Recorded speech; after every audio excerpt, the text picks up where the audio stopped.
Hello दोस्तों, रोज़ की तरह आनंद लेखनी ब्लॉग में सभी बड़ों छोटों और सभी का हार्दिक स्वागत है। मैं ठीक हूँ, आप भी ठीक होंगे। आज आनंद लेखनी ब्लॉग के माध्यम से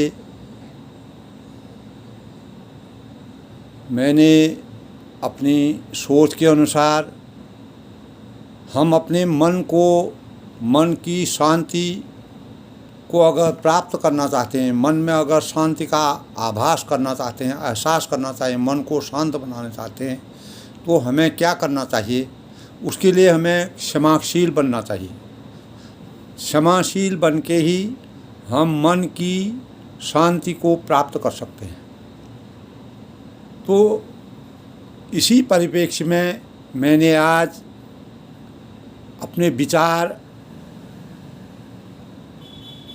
बनाए हैं और उन विचारों को मैं आपको शेयर कर रहा हूँ। अधिक से अधिक लोग उसका मनन करें और सोचें। दोस्तों, सबसे पहले मैं सबके मंगल भविष्य की कामना करता हूँ।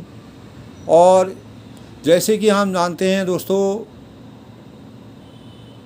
क्षमाशील क्या चीज़ होती है, क्षमा क्या होती है? क्षमा किसी के द्वारा, किसी भी व्यक्ति के द्वारा किए गए अपराध या कोई गलती या कोई जाने अनजाने में जो गलती या अपराध या त्रुटि करने की जाती है, या वह इच्छा से की जाती है, स्वेच्छा से की जाती है, या जाने अनजाने हो जाती है, तो उसके प्रति भेदभाव व क्रोध को समाप्त करना ही क्षमाशीलता का सबसे बड़ा गुण है।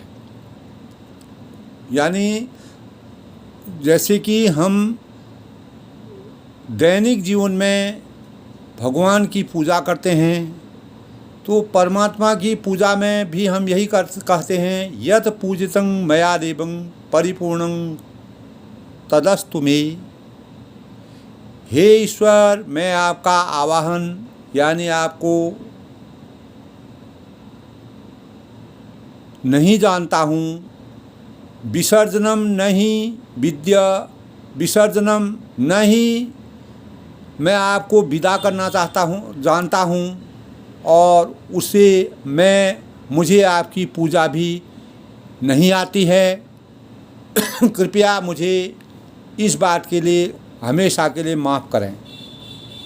इसी प्रकार हमारे पारिवारिक जीवन में भी क्षमा सकारात्मकता का माहौल पैदा करने, समाज के परिदृश्य से देखें तो समाज में आपसी सामंजस्य प्राप्त करने, कहीं पर भी किसी भी जन समुदाय में हम अपनी प्रतिभा अपनी सहभागिता देते हैं, तो वहाँ पर भी क्षमाशीलता मानव जीवन का सबसे बड़ा भूषण है। दोस्तों, जैसे कि हम जानते हैं कि क्षमा वीरों का भूषण कहा जाता है और सुरमाओं का अलंकार है और देवताओं का दिव्य लक्षण है।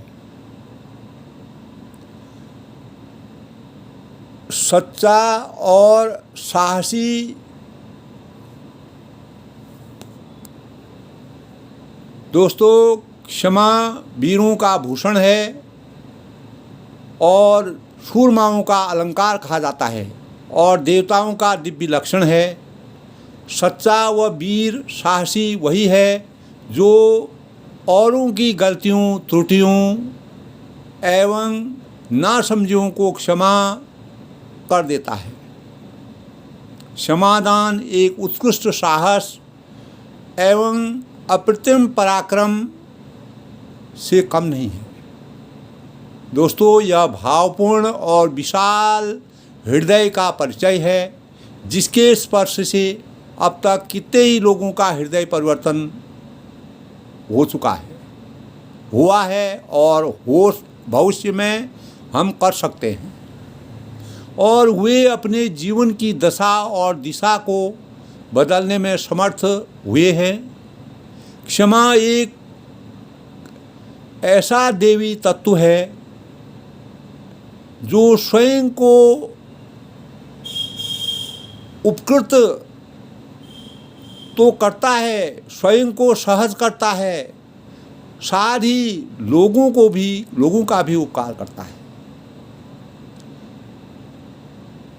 इसी प्रकार दोस्तों हमारे शास्त्रों के वचनों के अनुसार क्षमा धर्म का लक्षण है। धर्म अर्थात जिसे हम धारण करते हैं उसी को धर्म कहा जाता है, और जिसको हम धारण कर जाते हैं, पहचानते एवं समझ जाते हैं, और इस परिभाषा के अनुसार क्षमा से ही हमारे समूचे अस्तित्व की पहचान बनती है। इसके बिना न तो हमारा कोई यथार्थ परिचय है और न पहचान है। मनुष्य का एक चीज़ सूक्ष्म सोचने की बात है दोस्तों, मनुष्य का मनुष्यत्व इंसान को इंसानियत तभी तक है जब तक कि उसमें क्षमा जैसे गुणों का सुंदर मिश्रण होता है। इसी के द्वारा ही मनुष्य की सार्थक व्याख्या होती है और इसकी सही ढंग से परिभाषा की जा सकती है। दूसरे शब्दों में हम कह सकते हैं कि क्षमा का तत्व ईश्वर की श्रेष्ठ कृति, मनुष्य का दिव्य अलंकार है, और इसी गुण के कारण ही इसमें नैसर्गिक और सौंदर्य की आलोक आभा झलकती है, यानी प्रकाशमय जीवन होता है। दोस्तों मनुष्य जीवन दैवी वरदान होने के साथ एक गूढ़ पहेली भी है, जिसके पथ में यानी रास्ते में गहन खाइयाँ, अनेक प्रकार की परेशानियाँ, अनेक प्रकार की मुसीबतों, दुर्गम जंगलों, सुरंगों, अनेक प्रकार के कठिन समय के साथ होकर गुजरने का जीवन है, जिसमें कभी हम गुजरते गुजरते आगे को चलते रहते हैं और हम क्या भविष्य में हमारे होगा और क्या इसका परिणाम होगा, उन सब प्रकार की कठिनाइयों को बर्दाश्त करते हुए आगे बढ़ते रहते हैं। यानी ऐसी राह पर आकर्षणों को, जो आकर्षण चीज़ें होती हैं वह हमारे लिए भूल भलैया का होना जैसा हो जाता है, यह हमारे स्वभाव में आ जाता है कि हम किस पथ पर जा रहे हैं, कहाँ जा रहे हैं, कितनी जीवन में अब तक का जीवन में हमारा कितने प्रकार की कठिनाइयाँ आई, ये सब हमारे जीवन में परिलक्षित होता है। और संभवतः जीवन में गलतियाँ त्रुटियाँ इसी वजह से हुआ करती हैं। दोस्तों जब हम कोई कार्य करेंगे और किसी गंतव्य स्थान पर जाएंगे, किसी कठिनाइयों से गुजरते हुए आगे बढ़ेंगे, तो उसमें जहाँ अच्छाई होंगी तो उसमें गलतियों का होना भी नितांत ज़रूरी है और आवश्यक है, वह स्वाभाविक हो भी जाती है। इसीलिए सामान्य इंसान की गलतियों का पुतला भी कह दिया जाता है इसको, यानी जो पग पग पर गलतियां करता है और ठोकरें खाता है, ऐसे अज्ञानी जन ऐसे जो लोग होते हैं वह क्षमा के पात्र होते हैं। क्षमा उनके लिए ज़रूरी होती है जो कठिनाइयों से गुजरते हैं, अनेक प्रकार की विघ्न बाधाओं से आगे बढ़ते हैं, इस प्रकार दोस्तों संवेदनशीलता, हृदयवान व्यक्ति ऐसे लोगों को क्षमा कर देते हैं। जो हृदयवान व्यक्ति होते हैं, जिन लोगों का मधुर हृदय होता है, क्षमाशील जीवन होता है, वह कितनी भी गलतियां होती हैं उनको भी क्षमा करने की उनके अंदर योग्यता होती है, सामर्थ्य होता है। यानी वे जीवन की गूढ़ता से परिचित होते हैं और मानवीय स्वभाव के मर्मज्ञ होते हैं। इसीलिए दोस्तों सभी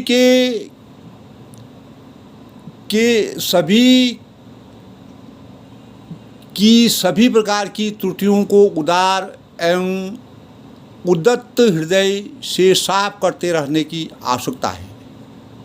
जो दूसरों को क्षमा कर देता है वह ईश्वर का प्रिय पात्र बनता है और भगवान उसको समस्त कमियों, खामियों, दुर्बलताओं को क्षमा कर देते हैं और अपने अंक में क्षमा लेते हैं।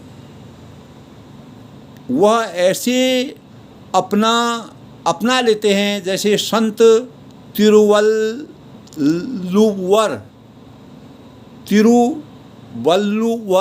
थे।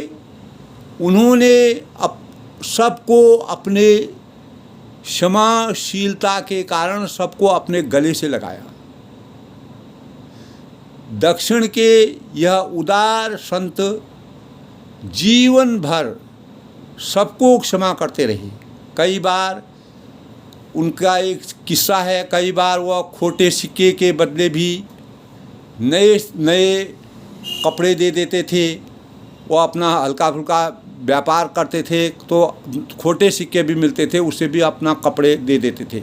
अनेकों बार वे स्वयं ठगे जाते थे पर औरों को वह नहीं ठगते थे। उनके बारे में मैंने पढ़ा है, ठगने वालों को कभी कोई दंड भी नहीं दिया करते थे।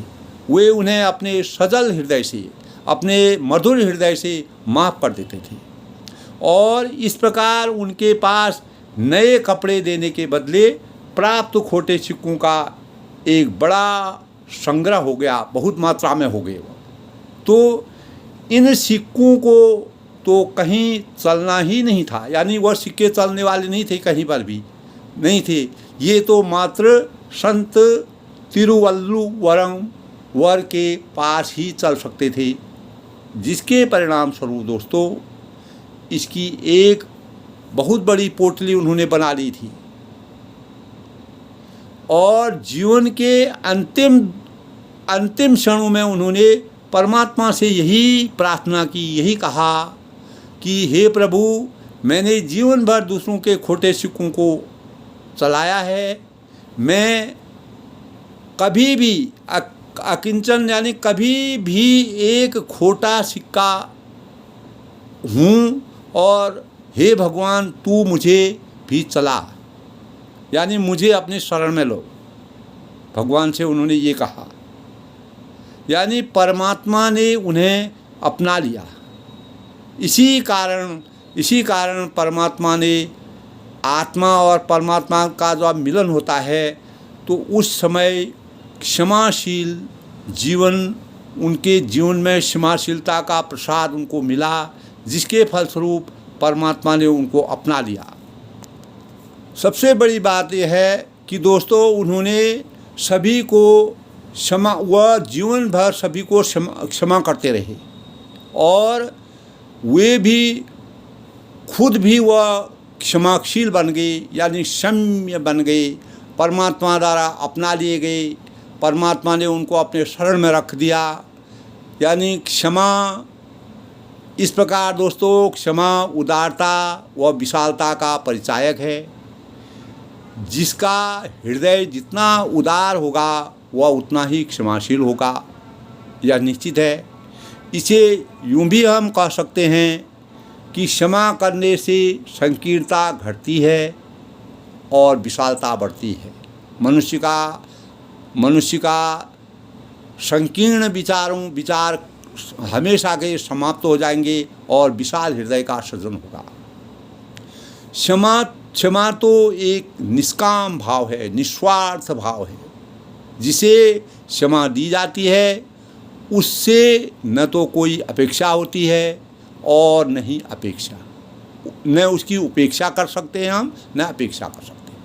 यानी उसकी बुराई भी नहीं कर सकते हैं और उससे कुछ पाने की इच्छा भी नहीं रख सकते। जहाँ अपेक्षा और उपेक्षा हो वहाँ सहज क्षमा का भाव नहीं हो सकता है, ये निश्चित है दोस्तों, समझने की बात है। वहाँ तो मात्र अहंकार की मोटी, मैली एवं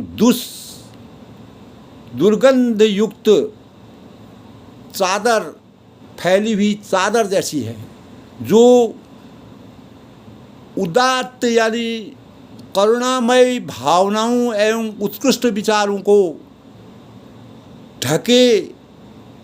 ढांपे रहती है, अपने को ढके हुए रहती है।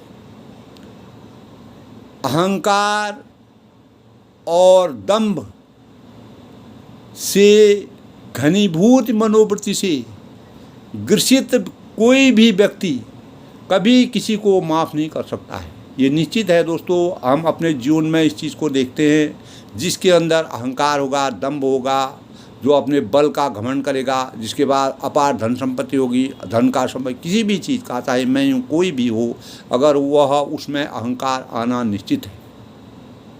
तो दंभ और अहंकार से घनीभूत मनोवृत्ति से ग्रसित व्यक्ति कभी किसी को माफ़ नहीं कर सकता है। वह तो केवल लेना जानता है, उसका एक लक्ष्य होता है, स्वयं के लिए होता है, वह कभी भी दूसरों को देना नहीं चाहता है। क्षमा कोई देने की चीज़ नहीं है, ये भावों की चीज़ है। यानी वह केवल अपनी गलतियों के लिए क्षमा की याचना करता है, और वह भी विनम्रता के साथ नहीं, उद्धरता और उदंडता के साथ करता है। जो भी इस प्रकार के अहंकारी व्यक्ति होते हैं उनका स्वभाव इस प्रकार का होता है।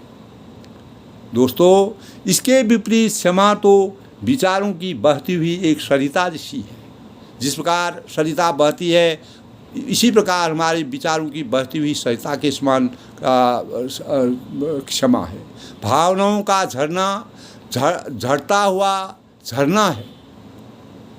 जिस प्रकार हमारी भावनाओं में अनेक प्रकार के भाव आते हैं, विचार आते हैं, उसी प्रकार क्षमाशीलता में भी भावनाओं का झड़ता हुआ झरना है, जो स्वयं बहती है और अपने घाट में, अपने स्वरूप में आने वाले अनेक अगणित यानी अनगणित, जिनकी गिनती नहीं की जा सकती है, कि प्यास बुझाती रहती है, जो सरिता होती है। इस प्रकार दोस्तों, हम सूक्ष्म रूप में कह सकते हैं कि अनायास ही अनेकों सद्गुण जिसमें लिपटे रहते हैं, इसके अभाव में तो हिटलर, मुसोलिनी जैसे हमारे सामने उदाहरण हैं, हिटलर हैं, मुसोलिनी ही पैदा हो सकते हैं। परंतु इसके साथ जीवन का समन्वय संत सिद्ध महात्मा की सृष्टि करता है, और वे क्षमा को साक्षात मूर्त होते हैं। क्षमाशील जो व्यक्ति होते हैं वह साक्षात ईश्वर की मूर्ति के समान होते हैं। मानवीय भूलों के लिए सदा क्षमा करते रहना इनका सहज स्वभाव होता है, जो क्षमाशील लोग होते हैं। इनका क्षमादान कभी व्यर्थ नहीं जाता है, ये निश्चित है दोस्तों। हम अगर जीवन में क्षमादान करते हैं, कहीं ना कहीं उसका फल हमको प्रतिफल मिलेगा, जिससे हमारा जीवन सरल होगा, उत्तम होगा, अच्छा होगा। मानवीय भूलों के लिए सदा क्षमा करते रहना इनका सहज स्वभाव होता है ऐसे व्यक्ति का। इनका क्षमादान कभी व्यर्थ नहीं जाता है, बल्कि इससे एक नया मानव की भूमिका अदा होती है। ऐसे ही थे, जैसे हमने पढ़ा था कि करुणा अवतार भगवान बुद्ध, भगवान बुद्ध की भी इसी प्रकार की प्रवृत्ति थी। तथागत को क्षमा से, और जैसे कि हम जानते हैं अंगुलीमाला की कहानी आपने पढ़ी होगी। अंगुलीमाल जंगल में रह कर के अनेक साधुओं को, चलते हुए लोगों को पकड़ लेते थे, उनको मारते थे, उनको पकड़ते थे। तो अंगुलीमाल का जीवन ही बदल गया। उनको भी उन बुद्ध जी ने के उससे प्रेरणा प्राप्त हुई। इतने गलत कार्य अंगुलीमाल ने किए थे, उनकी कहानी आपने किताबों में सब ने पढ़ी होगी। तो उनका सारा अहंकार पल भर में चला गया। यानी उनके उसमें आकर के उनके बुद्ध जी के जीवन से उनका जीवन बदल गया। उनके आधिपत्य में आकर के उनके जीवन बदल गया। उनका सारा अहंकार पल भर में पश्चाताप में बदल गया और जो आंसू बनकर बहने लगा। यानी वह एक दिन वही अंगुलीमाल जो हजारों साधुओं को, वन में जाने आने वाले लोगों को परेशान किया करते थे, वह भी एक संत बन गए। शास्त्रा की क्षमा रूपी सजल धार से नगर वधु आम्रपाली की सारी अपवित्रता धुल गई। इसी कारण वह साधिका बन गई और भिक्षुणी ही हो गई, और भिक्षुणी भी हो गई। तो इस प्रकार के शास्त्रा जैसे लोगों को क्षमाशीलता ने एकदम उनके जीवन के परिदृश्य को बदल दिया। अंगुलीमाल जैसे कठोर व्यक्ति को भी सहजता के मार्ग में ला करके संत का चोला पहना दिया। क्षमा इस प्रकार दोस्तों, क्षमा एक अनूठे दिव्यास्त्र एवं ब्रह्मास्त्र के समान है। इसको विचार करना होता है दोस्तों। हम अपने जीवन में, दैनिक जीवन में अगर इसका प्रयोग करें तो क्षमा एक अनूठे दिव्यास्त्र और ब्रह्मास्त्र के समान है, जिसकी शक्ति इतनी अनोखी होती है कि बिना रक्तपात के, बिना टूट फूट के ही विजय पताका फहराने लगती है। और हमारा हृदय साम्राज्य को अधिकार में, पूरे में अपना साम्राज्य में अधिकार करने की क्षमता हमारे अंदर आ जाती है। क्षमा पुरुष वशिष्ठ जी ने इसी का प्रयोग किया था।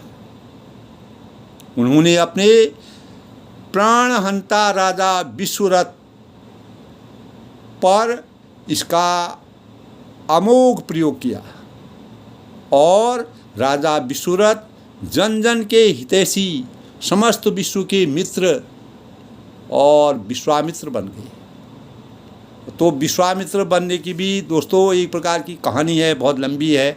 लेकिन इस प्रकार के लोग भी जन जन के हितैषी बन गए, विश्व के मित्र बन गए, और अंततोगता विश्वामित्र बन गए। महर्षि, जैसे हम जानते हैं महर्षि वशिष्ठ जी, क्षमा ने उन्हें भी ब्रह्मर्षि बना दिया।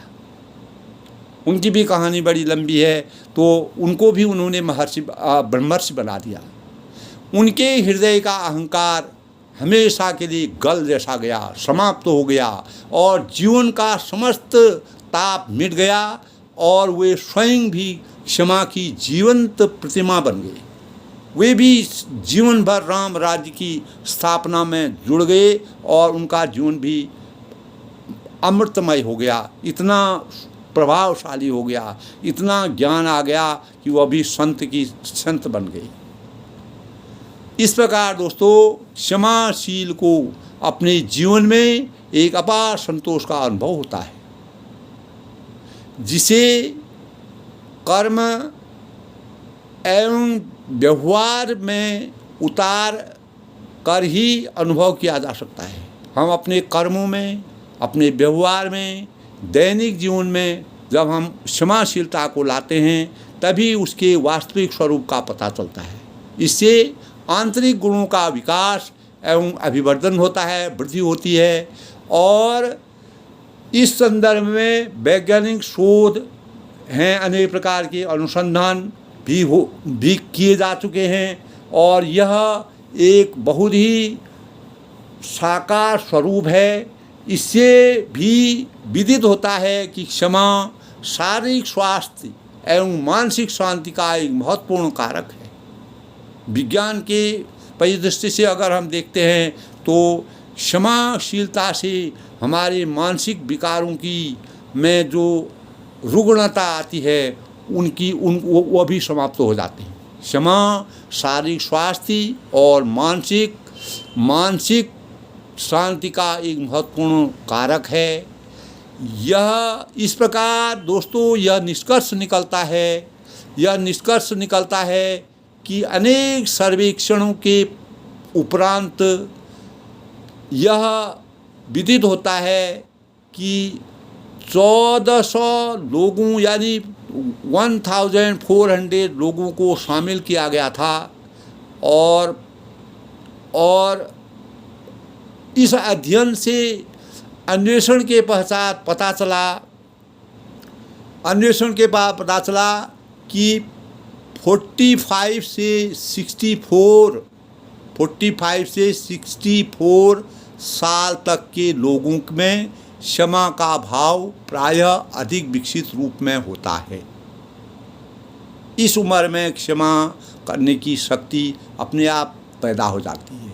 यानी 64 से अधिक उम्र के जो लोग होते हैं वह भाव और भी अधिक मात्रा में उनके अंदर पाया जाता है। ये अनेक प्रकार के शोधों से इस प्रकार का पता चला है। यह तब है जब हमारा सामाजिक परिवेश, हमारा सामाजिक जीवन, हमारा पारिवारिक जीवन, देश और अपने स्वरूप में, अपने संवेदनाओं में, अपनी इंद्रियों में हमारे अंदर नियंत्रण की क्षमता हो, तभी हम इस प्रकार के अन्वेषण से अपने जीवन को में क्षमादान की भावनाओं को प्राप्त कर सकते हैं। इस अध्ययन से यह भी पता चला है दोस्तों कि क्षमा करने वाले लोग अपेक्षाकृत अधिक शांत और सहज होते हैं। उनमें शांति एवं संतोष की भावना सामान्य से अधिक होती है। ये निश्चित आप सोचिए। इसके ठीक विपरीत जो क्षमा में विश्वास नहीं कर सकते हैं और जो औरों की त्रुटियों को ढूंढने का प्रयास करते हैं, दोषों को ढूंढने का प्रयास करते हैं, दंड देने पर विश्वास रखते हैं, उनकी मनस्थिति अशांत एवं आक्रामक यानी झगड़ालू, लड़ाकू, आक्रामक पाई गई है। ये शोध से, ये मैं नहीं कह रहा हूँ, ये अनेक प्रकार के शोध से जो हमने पढ़ा है उनसे यह हमें मालूम होता है, ज्ञात होता है, अवगत होता है। इस प्रकार की वृत्ति अधिकतर 18 ईयर्स से 44 ईयर्स की उम्र के युवाओं में, जो भी युवा चाहे वो स्त्री हो पुरुष हो, उनमें पाई जाती है और ये शोध से पता हुआ है।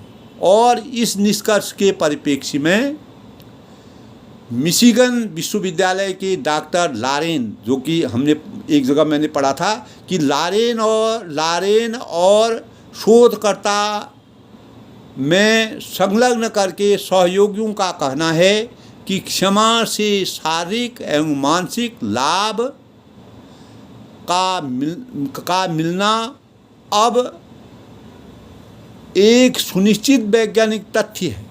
इसको वैज्ञानिक तथ्य के रूप में दिया गया है। हाँ, यह बात भिन्न है कि यह किसे कितनी मात्रा में उपलब्ध हुआ, इसका तो तय है कि क्षमा से आत्मीय संतोष मिलता है। इसके साथ ही हम यह भी अनुभव है कि क्षमा से आत्मीय संतोष के साथ निर्विवाद विवादहीन तथ्य सामने आए हैं और एक अकाट्य सत्य है ये दोस्तों। आवश्यकता है इस देवी गुण को विकसित करने की। जो हमारे अंदर क्षमाशील की भावना है, क्षमाशीलता की भावना है, इस देवी शक्ति को अपने अंदर अंतर्निहित करके करने की सबको आवश्यकता है, जिससे हमारा मानवीकरण विकसित हो और इससे दिव्य आनंद की अनुभूति का सब में प्रवेश हो। सब लोग दिव्य आनंद की अनुभूति का एहसास करें। क्षमाशीलता की इस प्रकार दोस्तों, क्षमाशीलता की भाववृत्ति को अपनाकर हम भी सच्चे, प्रत्येक नागरिक सच्चा, साहसी, पराक्रमी और उदार चेताओं की श्रेणी में गिना जा सकता है। इस व्रत को, इस अवधारणा को अपनाकर हम भी सही मानवीय गरिमा से संपन्न अपने आप को बना सकते हैं, क्योंकि क्षमा दान से बड़ा और कोई दान नहीं है। इसे अपनाकर अपना जीवन भी धन्य हो जाता है। और ऐसा संकल्प अगर सबके मन के अंदर जागृत हो तो क्षमा हमारे जीवन में अप्रतिम अनोखा बदलाव कर वास्तविक मानवता की श्रेणी में ला आकर के हम अपने परिवार, समाज, देश और विश्व में अनोखी क्रांति, आभामय क्रांति का समावेश कर सकते हैं और अपने जीवन को लक्ष्यवान बना सकते हैं। अनेक अपेक्षाओं की तृप्ति कर सकते हैं और जीवन में अनेकों मानसिक तनावों और अनेक प्रकार की विविधताओं से पार करके वास्तविक जीवन की सौगात प्राप्त कर सकते हैं। इसी प्रकार दोस्तों, क्षमा के बारे में कहा गया है, क्षमा बड़न को चाहिए छोटन को उत्पात, का रहीम हरि को घट्यो जो भ्रकुमारी लात। तो जो विशाल हृदय के लोग होते हैं, जो बड़े हृदय के लोग होते हैं, जिनमें संतुलन, सामंजस्य, सदाचार, व्यवहार कुशलता, आत्मचिंतन और सहनशीलता के भाव होते हैं, वे हमेशा क्षमाशील जीवन यापन करके समाज के परिदृश्य को बदल सकते हैं और हर श्रेणी के व्यक्ति को क्षमाशील बना सकते हैं, जो हमारे मानवीय जीवन का सबसे बड़ा अलंकरण है, आलिंगन है। और क्षमा करने वाला शांत प्रकृति का होता है। क्षमा वीर लोगों का भूषण कहलाता है। और क्षमा जो है वह मानव जीवन को किसी के द्वारा किए गए अपराध या गलती पर स्वेच्छा से उसके प्रति भेदभाव और क्रोध को समाप्त कर देता है।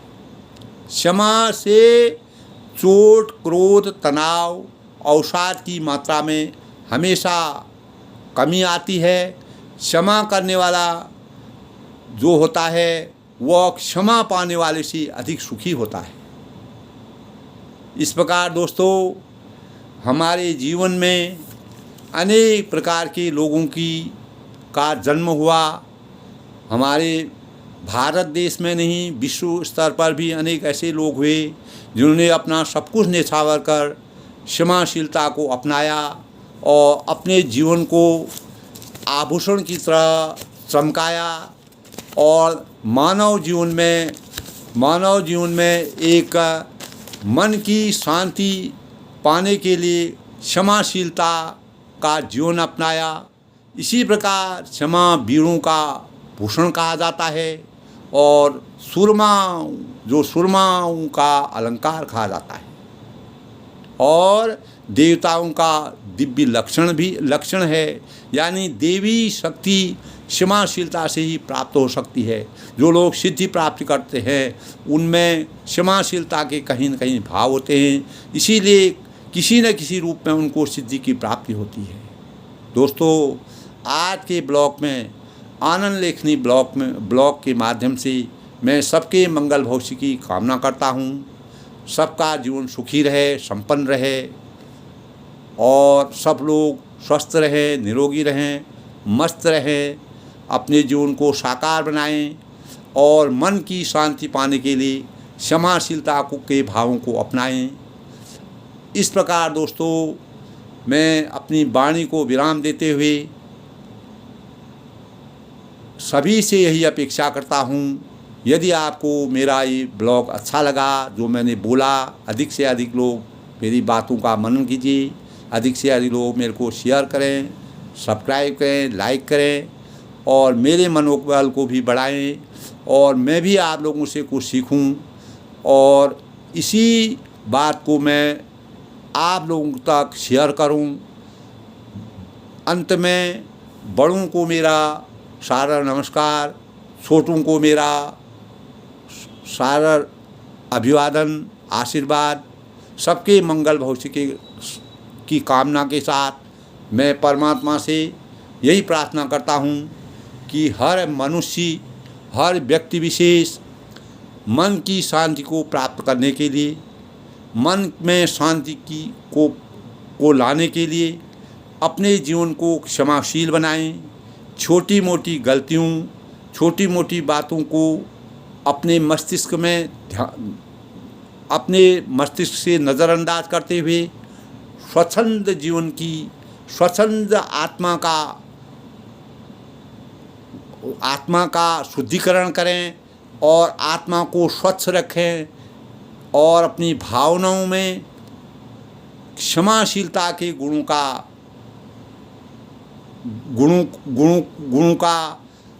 को पैदा करें, गुणों को प्राप्त करने की अपेक्षा करें। इसी से हम अपने जीवन को सार्थकता की ओर ले जा सकते हैं और हम आत्मा और परमात्मा का जब मिलन होता है तो कहीं न कहीं किसी न किसी रूप में दिव्य शक्ति को प्राप्त कर सकते हैं, परमात्मा की प्राप्ति किसी न किसी रूप में कर सकते हैं और मानव जीवन के लिए एक उदाहरण स्वरूप प्रस्तुत हो सकते हैं। और इसी से हम अपने पूरे विश्व में कुछ न कुछ करने की अपेक्षा रखते हैं। हर व्यक्ति को अपने अंदर मन में जितनी शांति होगी, मन में जितना शांति का आभास करेंगे, विषम परिस्थितियों में भी शांति को बनाए रखना मानव जीवन का एक अमोघ अस्त्र है। यही हमारा शस्त्र है, यही हमारा सब आभूषण है, यही हमारा सब चीज़ है। इस बात को सोचते हुए मैं सबके मंगल भविष्य की कामना करता हूँ। सबको मेरा सादर नमस्कार, सबको धन्यवाद।